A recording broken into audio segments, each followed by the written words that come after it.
Okay, I'll give you the important news now.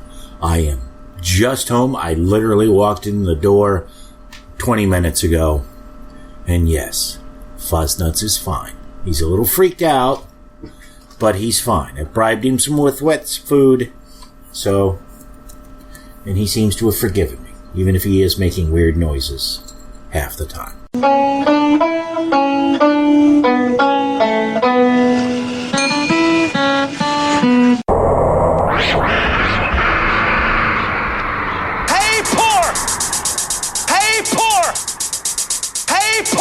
You don't have to be poor anymore. Jesus is here.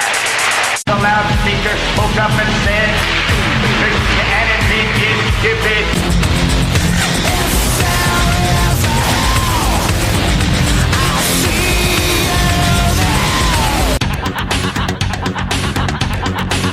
Greetings, fellow worker slaves, podcasting at 128 kilobits from the Fortress of Squalitude.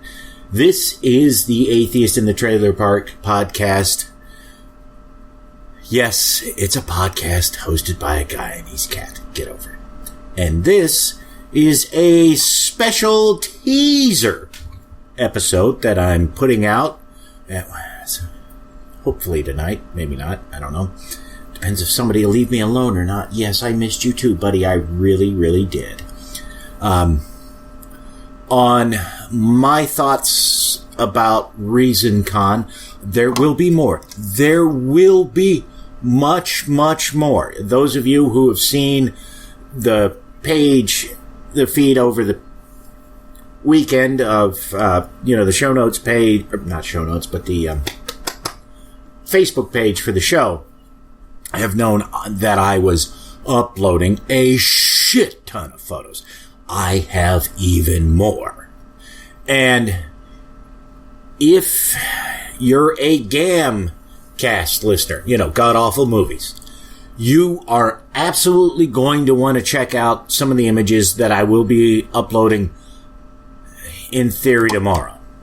I will get them up very shortly this week, because there's shit that they did which is in the interstitials that you would hear in the podcast, because they don't do the ads and the other stuff live with the audience. They say, okay, we're going into an ad, and, then we're going to come back, and when they do that, they have a few things to keep us entertained, even though that the stuff they're showing us to keep us entertained will sometimes last longer than the ads or whatever interstitials would. It's just an editing thing. Got to say, if you can see the god-awful movie guys in the flesh doing their thing, do it. Do it. They, as only someone who's been involved in things like podcasting and presenting in front of a crowd and other stuff, things like that, they fucking busted their ass to do a show. Honestly, you can't, unless you do, if you've been in theater or media production in some form, you cannot grasp how much hard work they put into. And Noah is a total fucking professional. I never let it be said that he's not. He is really, he's a total professional. Not that the other guys aren't, but he's the one who does a lot of the technical aspects with the programs. So he's on it, like you would not believe.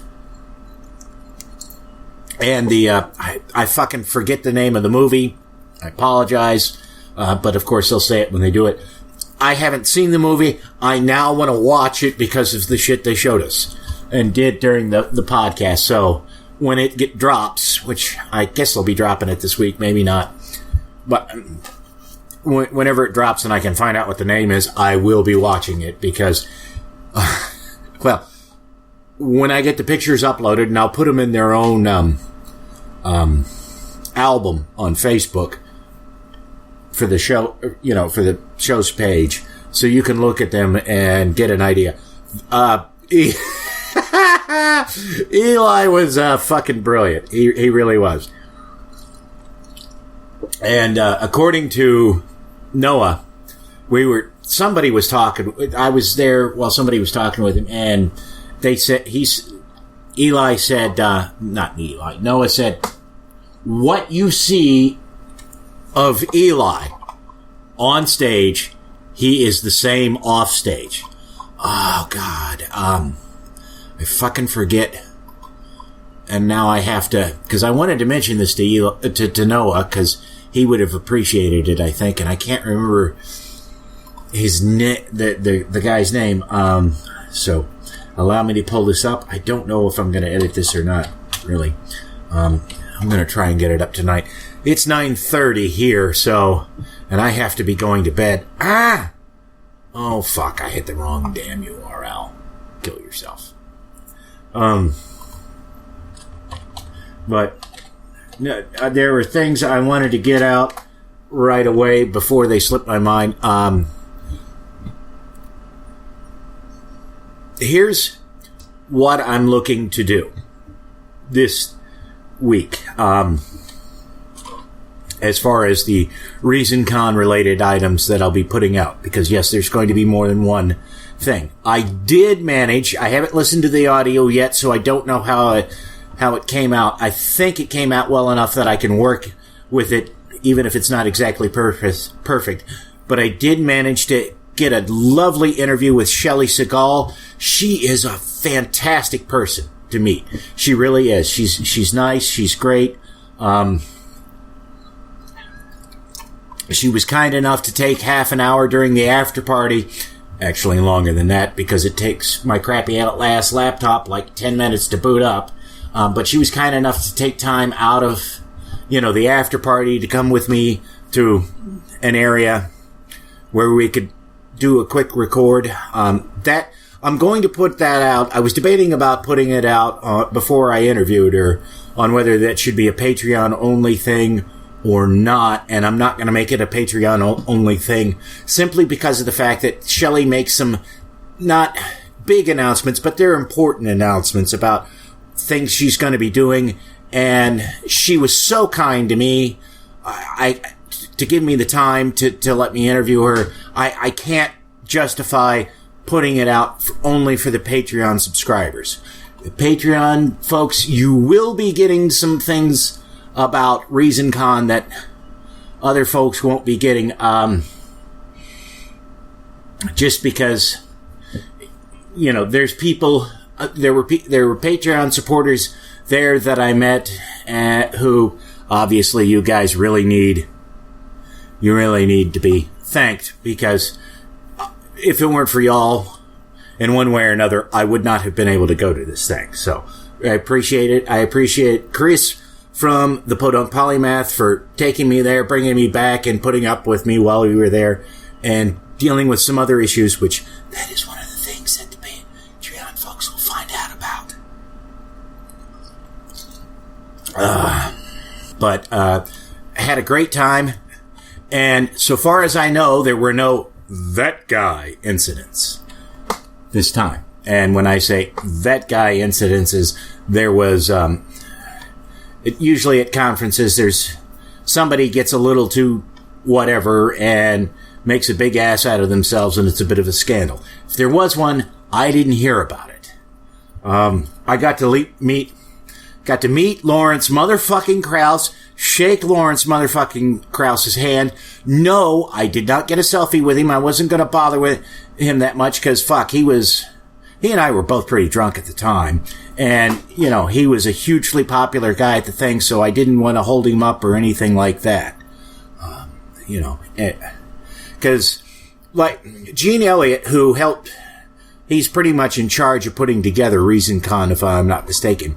He's like the main dude for doing that. Like Gene said, he wants people to be able to, who go to ReasonCon to speak. He wants them to be able to enjoy themselves as well. And that's absolutely a brilliant thing to do, because it makes it easier to get top talent. Because if they know, yeah, I can go here and, I stand up there and I give a hour-long talk or however long they want me to, and then I can just hang out, relax, mingle with people if I want to, not mingle with people. They're probably going to do that more than they are going to do some other things. So that was, oh God. Fred Willard. That's who I'm thinking of. Like, people cannot tell, apparently Fred Willard, he became, according to people who know him, he became a character when he walked out of his house one day, and he's never stopped being that character. And that's the way Noah describes Eli as. But I got to see all the big name folks that were there. Tom, Cecil, Eli, Noah, Lucinda, Heath. If you've looked at the Facebook page for the show, almost all of them ended up in my hotel room on the first night. Well, the hotel room I shared with Chris. I mean, fucking A. It was amazing. We had Shane Thrapp. We had, we had, you can see some of the people in the pictures. We had a ton of fucking people in that room. 2 years ago at ReasonCon, everybody ended up in Zandy Anderson's room for some reason. This time, it was everybody in my room, and we never planned it that way. We did not plan it that way. Somehow, how the fuck any of them found it, I don't, but they did. So that was fucking awesome. And I ran into a bunch of listeners there, and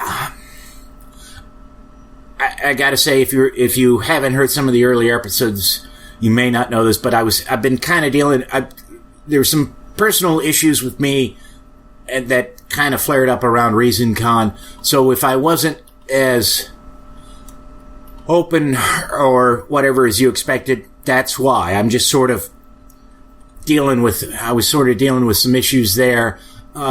So please don't take offense. Whenever somebody bumped into me and said, hey, I love your show or whatever, I tried to be as good as I could. If I somehow failed to be as friendly and as engaging as you were expecting, I apologize. Like I said, there's some issues, and I am not going to go into them on the podcast because, well, A, nobody really likes a lot of drama. As I got a reminder of.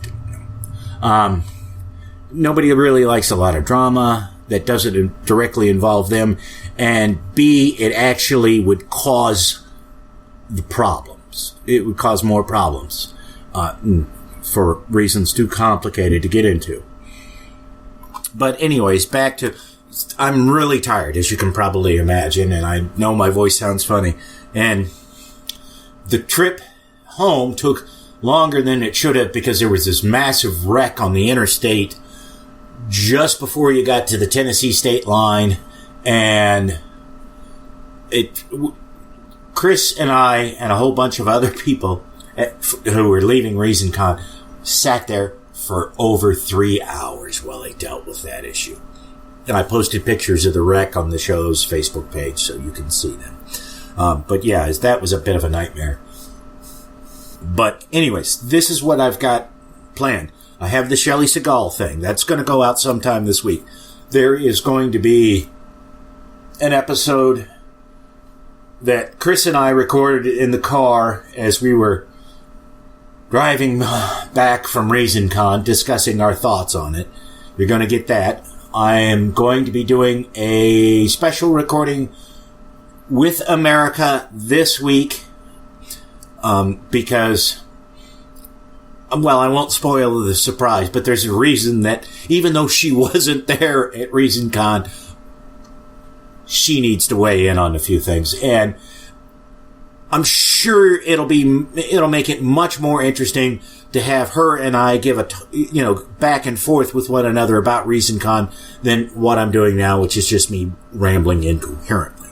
So there's that. And then I have an episode in the can that I recorded before ReasonCon of Chris and I doing the Apocrypha. That will go up sometime this week. It all just depends on how things go with me as far as work, etc., and whether or not I come down with a case of the con crud again. I hope not. But I had a great time. Everybody I know had a great time. It was fantastic seeing people I hadn't seen, in some cases in 2 years, other cases a year.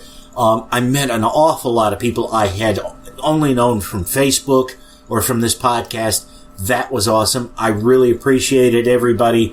I got to mention Daniel from the Countrified Free Thought podcast.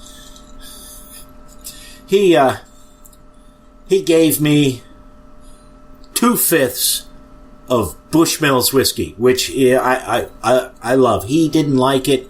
He cracked one open, took a couple of shots, didn't like it, and gave them to me. I really appreciate that. I went to ReasonCon saying, not going to drink, because if I get drunk, I'll probably go all O.J. Simpson on somebody. So I didn't bring any alcohol. And if you look on the show's Facebook page, I left with a shit ton of alcohol. And Chris and I left a bunch of stuff in the hotel room because he didn't want to take it home, and I didn't want to take it home. So the cleaning crew, we didn't leave them a tip because neither of us had cash on us at that point. But they got a good tip in terms of alcohol because there was 2 cases of good quality beer left, plus some wine and other alcohol as well.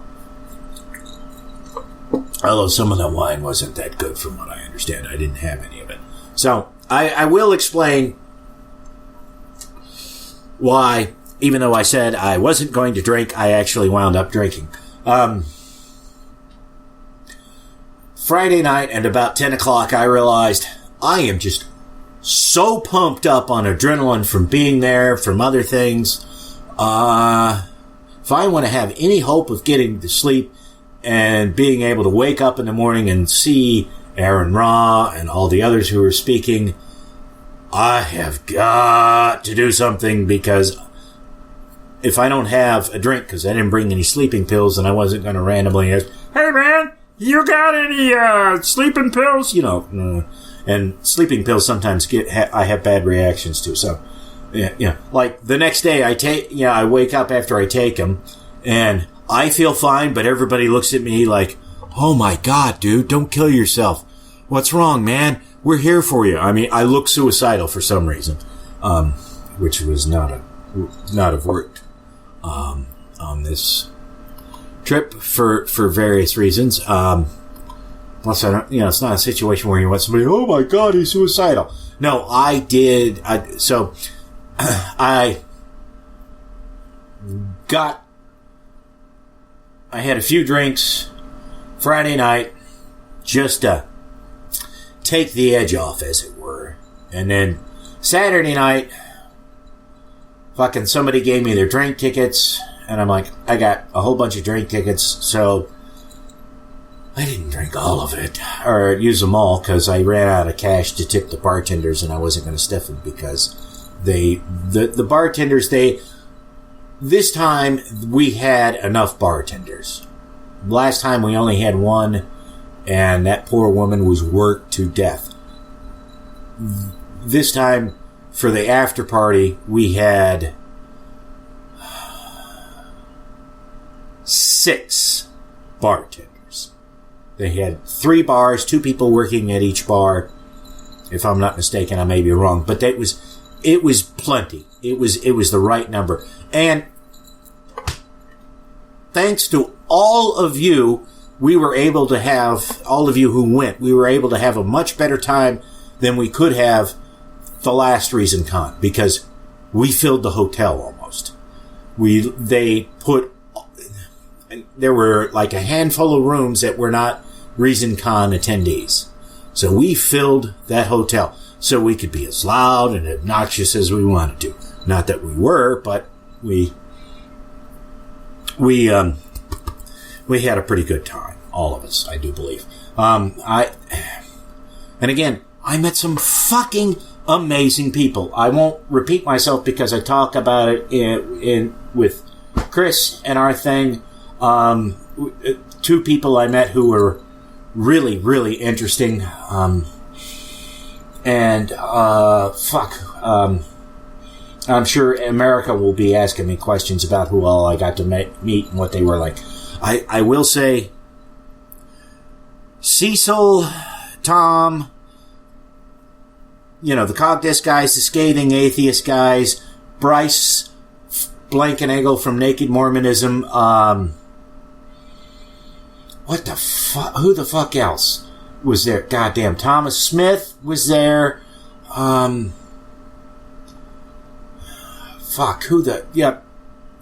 it was the entire East Coast podcasting contingent. I mean, Bobby C was there.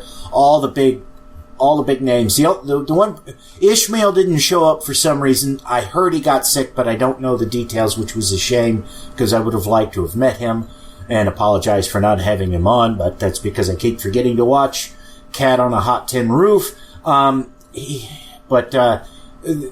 one person besides Ishmael that I was kind of surprised wasn't there was David Michael. I know he's no longer doing the podcast, but he, I would figure he would show up for ReasonCon because I know he had a good time the last time, but he didn't for whatever reason. But all the big name podcasters were there, and they were all very, very approachable.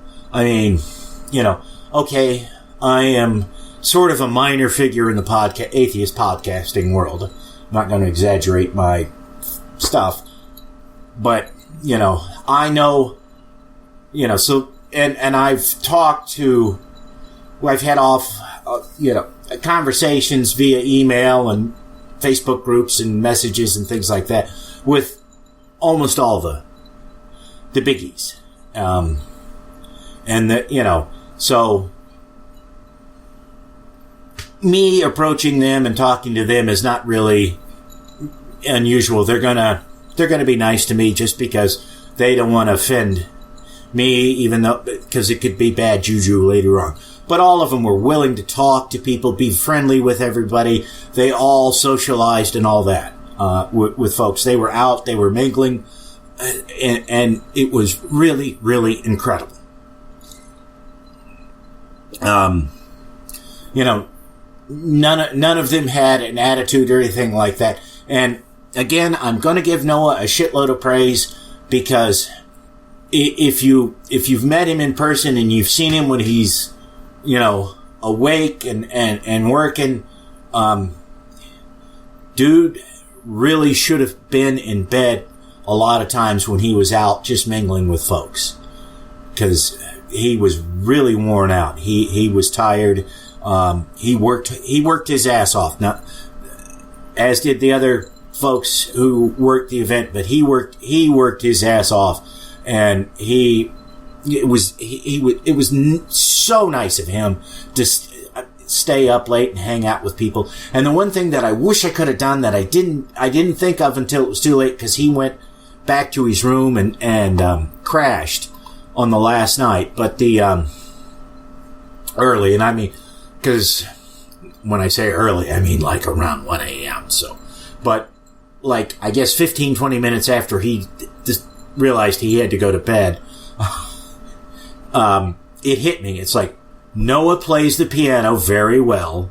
Shelley Segal is here. There is a piano downstairs in the area where we are.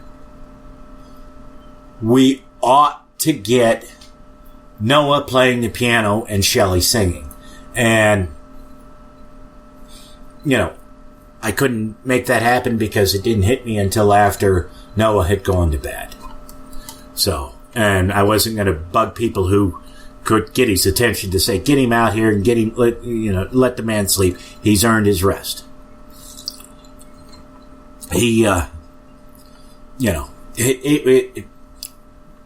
and trust me, he and Cecil, and Tom and all of them, they worked the crowd. I mean, they were out there, they were approachable, they talked to a lot of people, they were just absolutely as friendly as they could be. They were what you would hope somebody would be who's moderately famous.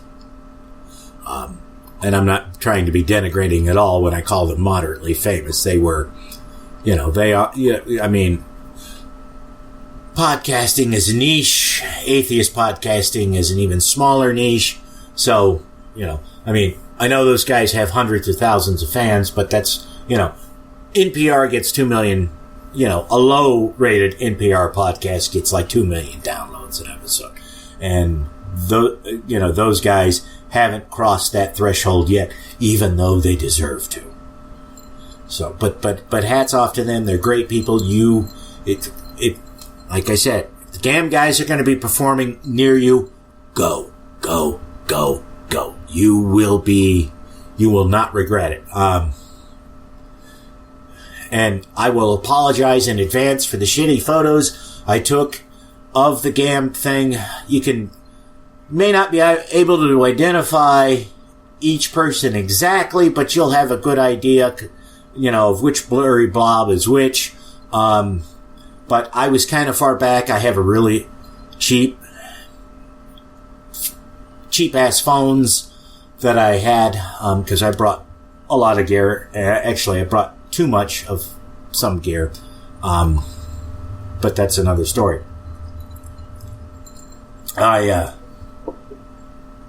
Because I brought 2 smartphones, 2 iPods, 2 tablets, my laptop, and I guess that's it as far as gear goes. Yeah. Well, recording, my microphone and a few other things. But that's significant stuff. And, the newest thing I have is my smartphone, and it's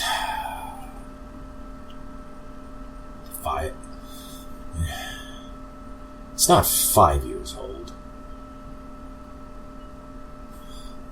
Hang on, I want to check, because I don't know exactly when that thing was released. Okay. It's 3 years old, and wasn't a top-of-the-line phone when it was released. I have a second-generation Moto G, so that's my newest smartphone. The laptop is 7 years old. Well, I take that back. No, the 2 tablets are newer, but the one is an Amazon Fire tablet that I paid $75 for. So that didn't cost, that was nothing. The other is a Winbook 700 that I paid $65 for 2 years ago. And then I bought my iPod 3-4 years ago. The one iPod, it's the last one before they switched over to 64 bits. I don't remember what that is. And then the other iPod is the 3rd version of the iPod. I don't know. It's the same size and form factor as the original iPhone, so that'll give you some idea. So I wasn't bringing anything fancy, but it was what I had. And that's what I took some of the pictures with. So I was really far back, so it was hard for me to get a good shot. And I zoomed in, and sometimes people were blurry depending on which device I was using and how well its camera worked. But I got, like I said, more pictures to put up. And the Gamcast stuff, if you were there and you saw some of the photos I took, you know exactly what Eli was doing in those pictures. Hopefully when you hear the audio and you're clicking through looking at the pictures I took, you'll be able to figure out what Eli was doing. Because I wanted to make sure that Eli, I got pictures of him because, well, we know he's not. But anyways, I was dealing the one smartphone I had, the two smartphones I had, one was the second gen Moto G, the other one was a first gen Moto G, so definitely not high quality phones. And the one was, the battery had gone flat, and I had loaned my portable battery pack to Chris to charge up his phone, and I was lucky enough, I was sitting close to an electrical outlet, so I plugged in the newer Moto G to there to let it charge up, and then I was taking pictures with my iPods and my other phone, and those are kind of crappy, and I have to get the photos off the iPods and all that because I took the Facebook app off. English, motherfucker, can't even speak it. I took the Facebook app off. Thank you, Tom, for working. So I'd have more space on those devices. So I got to get the photos off before I can reinstall the Facebook app on the one. The other one I don't care about if it has Facebook or not because fuck me, Jesus. Anyways, yes, I'm tired, and I am having some of the fine Irish whiskey that Daniel gave me because it'll help me unwind because I'm still pumped up and charged up. Yeah. The stories I could tell if I didn't want to embarrass people. No, not really. I will say I will tell this one story. It was so funny. Because Andrew Torres was another person who ended up in our hotel room. And he's like, I know exactly what room Lawrence Krauss is in. I am really tempted to share that information with certain people for certain favors. That's not exactly what he said, but that was the implication. Just kidding. No. Well, you'll never know. Because you weren't there. Because you didn't know. No, but I'm believe me, I can understand why anybody couldn't make it. I lucked up on a free ticket. I lucked up on a free hotel room. I had, somebody nice enough to give me a ride, so I cannot complain. And I just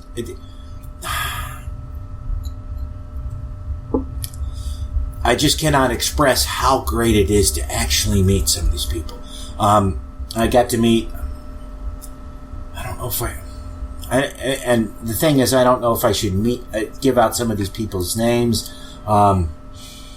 There was one person I met who's in a Facebook group who has been very helpful and very generous in supporting me in all the times when I've had problems.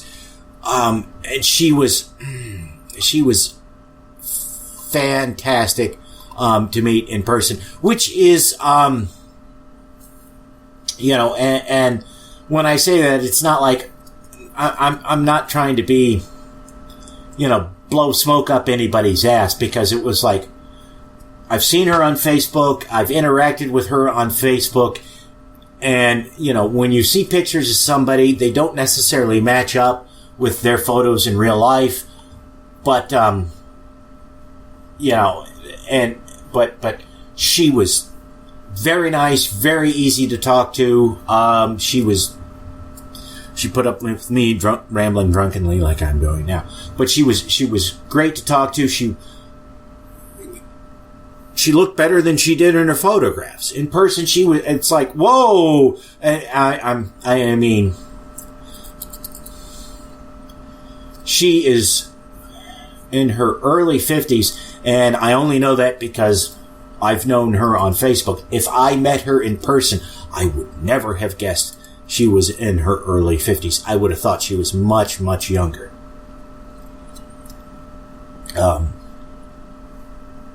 But yeah, no, I can't describe how great a lot of it was, and I unfortunately missed seeing a lot of the speakers because I didn't wake up in time. Well, I did, but not really. I woke up in time to go see Aaron Ra speak, but it's like, I can see Aaron Ra talk, or I can have breakfast.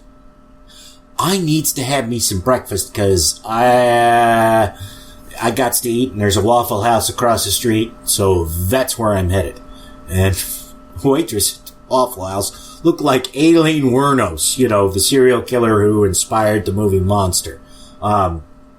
Great waitress. I cannot fault her. I gave her a nice, generous tip because she did a good job. And literally, Waffle House was fucking packed, and it all appeared to be locals. So that tells you something right there. I mean, if you live in a town where everybody's big Saturday morning event is go to Waffle House, you might be a redneck. But yeah, no, it's the thing, and even Gene recognizes this because he and I were talking, and he says, people come, the talks are a nice excuse for you to come, but they're not the big thing, necessarily for a lot of people. And I'm not denigrating anybody. I mean, when you hear the shit I will be telling America that Lawrence Krauss said, it will blow your motherfucking mind. Blew my motherfucking mind. So, but it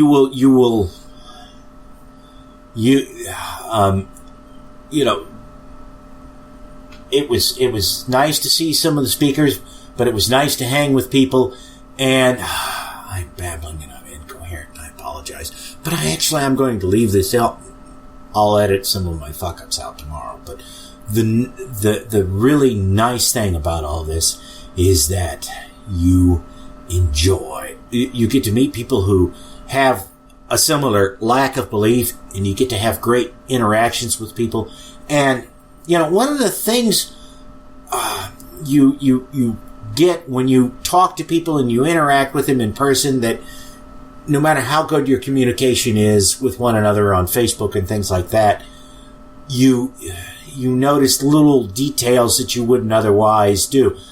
How they smell, whether, what kind of cologne or perfume they wear, the way they walk, stuff like that. It all fits into a really interesting package. Like the one lady I met, she had a lot of tattoos, which I didn't notice that she had them in her Facebook photos. I mean, they're good, clear Facebook photos, but for whatever fucking reason, I never saw a tattoo in one of them. She's got a number of them. They're beautiful.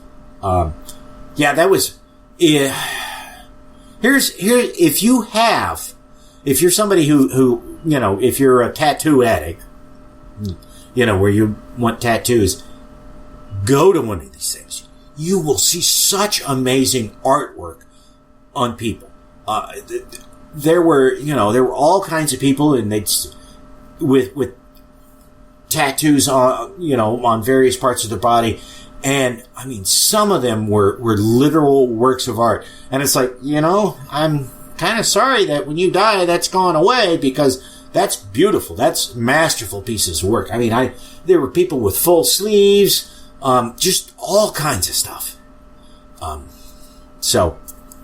But no, it was a hell of a lot of fucking fun. I still got a shit ton of photos, despite all the ones I put up, to post. So be on the lookout for those.